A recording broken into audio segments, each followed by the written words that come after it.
بسم الله الرحمن الرحيم يا أيها الذين آمنوا اتقوا الله ولتنظر نفس ما قدمت لغد واتقوا الله إن الله خبير بما تعملون۔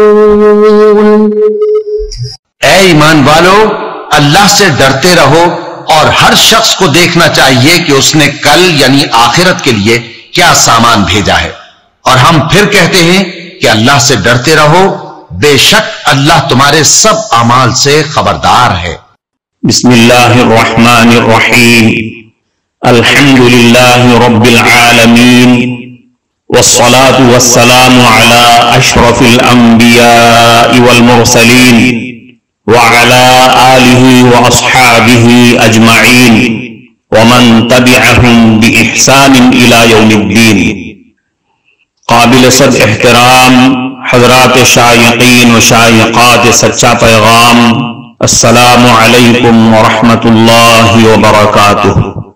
آج کی محفل میراث النبی کے نورانی پروگرام میں آپ کا استقبال ہے۔ اہلا و سہلا مرحبا۔ ہم آپ تمام حضرات و مستورات کا خیر مقدم کرتے ہیں۔ محترم حضرات و خواتین، تعلیم کا آغاز ہو رہا ہے۔ سب سے پہلے آداب تعلیم کا لحاظ کرتے ہوئے تعلیم کی طرف متوجہ ہو جائیں۔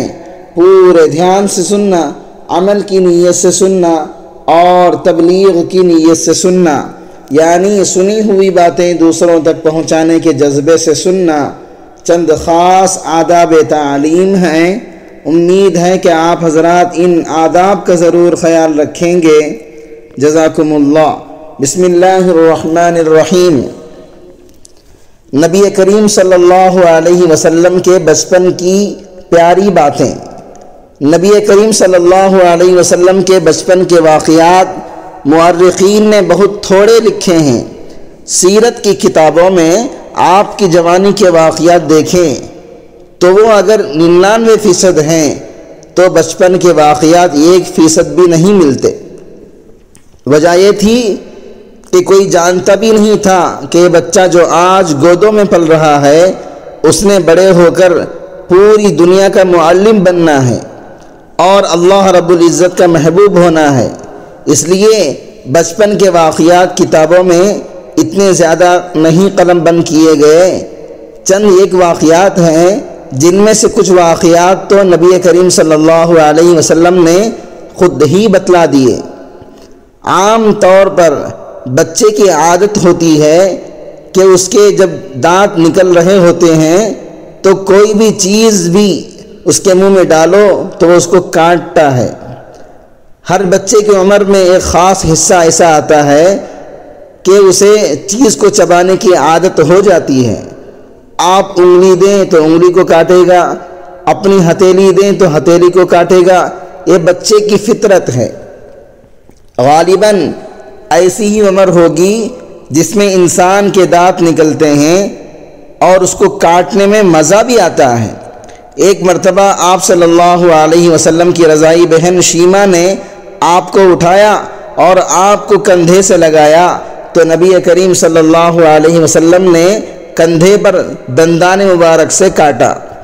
یہ اتنا زیادہ تھا کہ اس کے نشان پڑ گئے۔ اللہ کی شان دیکھیں کہ نشان ان کے جسم پر ایسا ہی رہا۔ ایک مرتبہ کسی غزوے میں ان کے قبیلے کے لوگوں کو گرفتار کر کے لایا گیا۔ شیمہ اس وقت بوڑھی ہو چکی تھیں۔ وہ نبی کریم صلی اللہ علیہ وسلم کی خدمت میں آئیں اور انہوں نے آ کر بتلایا کہ میں آپ کی بہن ہوں۔ نبی کریم صلی اللہ علیہ وسلم نے فرمایا کہ میں تو اپنے باپ کا ایک ہی بیٹا ہوں، آپ میری بہن کیسے ہو سکتی ہیں؟ انہوں نے بتلایا کہ میں حلیمہ کی بیٹی آپ کی رضائی بہن ہوں۔ نشانی کے طور پر اس نے کہا کہ ایک مرتبہ میں نے آپ کو اٹھایا ہوا تھا تو آپ نے مجھے کاٹا تھا اور میرے جسم پر وہ نشان آج بھی موجود ہے۔ نبی کریم صلی اللہ علیہ وسلم نے اس نشان کو دیکھا تو آپ کو بھی یاد آ گیا کہ ہاں بچپن میں ایسا معاملہ پیش آیا تھا۔ اس کے بعد نبی کریم صلی اللہ علیہ وسلم نے اپنی چادر بچھائی اور اپنی بہن کو اس چادر پر بٹھایا۔ دیکھیں، آپ صلی اللہ علیہ وسلم مستقبل کے معلم انسانیت تھے، لیکن آپ صلی اللہ علیہ وسلم سے بھی بچپن میں بچکانہ فطرت کا اظہار ہو رہا ہے۔ یہ محفل میراث النبی صلی اللہ علیہ وسلم ڈیلی پروگرام ہے جو آپ سن رہے ہیں۔ بچوں کی سعادت بچپن سے ہی۔ بعض بچے بچپن میں ہی سعادت کے آثار لے کر آتے ہیں۔ حضرت مولانا قاسم نانوتوی رحمۃ اللہ علیہ کے ایک بیٹے تھے، حافظ احمد صاحب۔ اللہ کی شان کہ ان کی شادی ہوئی، ایک بچہ ہوا جو بچپن ہی میں فوت ہو گیا۔ پھر کچھ عرصے بچہ ہوا ہی نہیں، امید ہی نہیں لگی۔ سب لوگ فکر مند تھے اور سب لوگ چاہتے تھے کہ خاندان قاسمی کا سلسلہ چلتا رہے، علمی گھرانہ اور یہ علمی یادگاریں آگے بڑھتی رہیں، قیامت تک ان کا فیض چلے۔ سب لوگ دعائیں کرتے تھے، کوئی امید ہی نظر نہیں آیا کرتی تھی۔ ایک بزرگ تھے فتح پور کے رہنے والے، ان کے پاس شیخ الہند رحمۃ اللہ علیہ نے مولانا عبدالسمیع کو پیغام دے کر بھیجا کہ حضرت حافظ احمد صاحب کے لیے اولاد کی دعا کر دیں۔ یہ گئے اور انہوں نے جا کر پیغام پہنچا دیا۔ وہ بزرگ اس خاندان کی علمی وجاہت اور علمی مقام کو جانتے تھے۔ انہوں نے جب سنا تو تھوڑی دیر خاموش رہے، پھر کہنے لگے ہاں ہاں بچہ ہوگا، حافظ ہوگا، قاری ہوگا، عالم ہوگا، اپنے وقت کا مقتدا ہوگا، حاجی بھی ہوگا، یہ الفاظ کہیں۔ اس کے چند دن کے بعد ان کی اہلیہ کو امید لگ گئی اور اللہ نے ان کو بیٹا دیا، جو بڑا ہو کر حضرت قاری محمد طیب صاحب رحمۃ اللہ علیہ بنا۔ بسا اوقات ایسا بھی ہوتا ہے کہ ماں کے پیٹ سے ہی اللہ بچے کو ولایت کا نور عطا فرما دیتا ہے، اور بہت سی خوبیاں اور اچھے کمالات بچپن سے ہی جھلکنے لگ جاتے ہیں۔ یہ واقعہ حضرت قاری صاحب رحمۃ اللہ علیہ کو مولانا عبدالسمیع رحمۃ اللہ علیہ نے اس وقت سنایا تھا جبکہ حضرت قاری صاحب رحمۃ اللہ علیہ پہلی مرتبہ حج کے واسطے جا رہے تھے۔ بچے گھر کے ماحول کے مطابق کھیلتے ہیں۔ حضرت مولانا طلحہ خود ایک مرتبہ فرمانے لگے، میں چھوٹا تھا، گلی میں بیٹھا ہوا تھا اور ایک بچے کو بیعت کر رہا تھا، اس لیے کہ میں نے اپنے والد کو بیعت کرتے ہوئے دیکھا تھا۔ اب میں چھوٹا سا اور ایک بچے کو بیعت کے کلمات پڑھا رہا تھا، اس کے ہاتھ اپنے ہاتھ میں لیے ہوئے تھے۔ اللہ کی شان کی ادھر سے حضرت مدنی رحمۃ اللہ علیہ تشریف لے آئے۔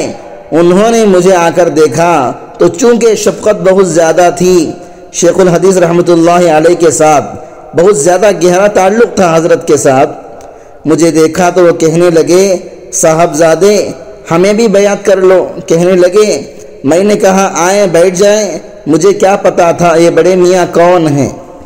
تو میں نے حضرت مدنی رحمۃ اللہ علیہ کے ہاتھ اپنے ہاتھ میں پکڑے اور میں نے کچھ کلمات پڑھ کر کہا، اچھا میں نے آپ کو بھی بیعت کر لیا۔ دیکھو بچہ ہے لیکن وہ حضرت مدنی رحمۃ اللہ علیہ کو بیعت کرا رہا ہے۔ بچے اس طرح کے کام کرتے ہیں۔ حضرت مرزا مظہر جانے جانا رحمۃ اللہ علیہ نے ایک مرتبہ حضرت شاہ غلام علی دہلوی رحمۃ اللہ علیہ سے فرمایا، غلام علی کسی بچے کو ہمارے پاس لے آنا۔ حضرت شاہ صاحب اپنے گھر گئے اور بچے کو حضرت کی خدمت میں لانے کے لیے تیار کیا۔ کافی دیر اسے سمجھاتے رہے کہ حضرت کی خدمت میں ایسے بیٹھنا، ایسا کرنا، ایسے نہ کرنا۔ بچہ جب اچھی طرح معاملہ سمجھ گیا تو اگلے دن حضرت شاہ صاحب اسے حضرت کی خدمت میں لے آئے۔ بچے نے سلام کیا اور باادب ایک طرف بیٹھ گیا۔ کچھ دیر گزری تو حضرت نے فرمایا، غلام علی ہم نے تو کہا تھا کہ کسی بچے کو ہمارے پاس لے آنا، یہ کوئی بچہ ہے یا یہ تو بوڑھا معلوم ہوتا ہے۔ یعنی بچہ تو اس وقت اچھا لگتا ہے جب بچوں والی باتیں کرے، اچھل کود کرے، آپ نے بچے کو بوڑھا بنا کر بٹھا دیا، وہ لگتا ہی نہیں کہ یہ بچہ ہے۔ اس دینی اور ایمانی بیان کو سننے کے دوران ہی اس کو لائک کر دیجئے اور شیئر بھی کر دیجئے تاکہ دوسرے بھی اس سے فائدہ اٹھا سکیں۔ اللہ آپ کو جزائے خیر عطا فرمائے۔ چھوٹے بچوں کی سوچ اور ان کی دنیا۔ حضرت عبد الماجد دریابادی رحمۃ اللہ علیہ کہتے ہیں، اس بچپن کی عمر میں بس سارا دن مجھے ایک ہی فکر ہوتی تھی کہ شام کو ایک خونچے والا آتا، وہ کبھی گنڈیریاں بیچتا اور کبھی سموسے بیچتا تھا، اسی طرح کی چٹپٹی چیزیں بیچتا تھا۔ سارا دن بس مجھے اسی کی فکر ہوتی تھی کہ کب عصر کا وقت آئے اور وہ خانچے والا صدائے لگائے اور میں امی سے پیسے لے لوں اور اس سے جا کر چٹپٹی چیز لا کر کھاؤں۔ گویا اس وقت بچے کی زندگی کا سب سے بڑا مقصد یہی بنا ہوا تھا۔ کہنے لگے، میں چھوٹا تھا تو ایک دن امی ابو آپس میں بیٹھے باتیں کر رہے تھے تو کسی نے کہا، قیامت کا دن ہوگا، بہت گرمی ہوگی اور سورج سر پر سوار ہوگا اور پسینہ بہہ رہا ہوگا اور بہت مشکلات کا سامنا کرنا پڑے گا۔ تو ساری باتیں سن کر میں ہنس پڑا تو امی نے کہا، بیٹے تم کیوں ہنس رہے ہو؟ تو میں نے کہا، امی جب اتنی زیادہ گرمی ہوگی تو میں گرمی سے بچنے کے لیے کمرے میں چلا جاؤں گا۔ تو کہنے لگے، سارے گھر والے ہنسنے لگے کہ حشر کی گرمی کا تذکرہ اور بچے کا حال دیکھو کہ کہہ رہا ہے، امی اس گرمی سے بچنے کے لیے میں اس دن کمرے میں چلا جاؤں گا۔ تو بچے کی اتنی ہی سوچ ہوتی ہے اور اتنا ہی اس کا معاملہ ہوتا ہے۔ چنانچہ حضرت مولانا خلیل احمد سہارنپوری رحمۃ اللہ علیہ کے گھر میں ایک خادمہ کام کیا کرتی تھی اور اس خادمہ کا نام رحمتی تھا۔ وہ گھر کے کام سمیٹ لیا کرتی تھی، قریب ہی رہتی تھی۔ اس نے ایک بکری بھی پالی تھی، چنانچہ اس بکری نے ایک بچہ دیا، چھوٹا سا بچہ تھا۔ مولانا یوسف رحمۃ اللہ علیہ جو حضرت مولانا الیاس صاحب رحمۃ اللہ علیہ کے صاحبزادے تھے اور جانشین تھے، بچپن کی عمر میں تھے اور وہ حضرت مولانا خلیل احمد سہارنپوری رحمۃ اللہ علیہ کے یہاں آیا جایا کرتے تھے۔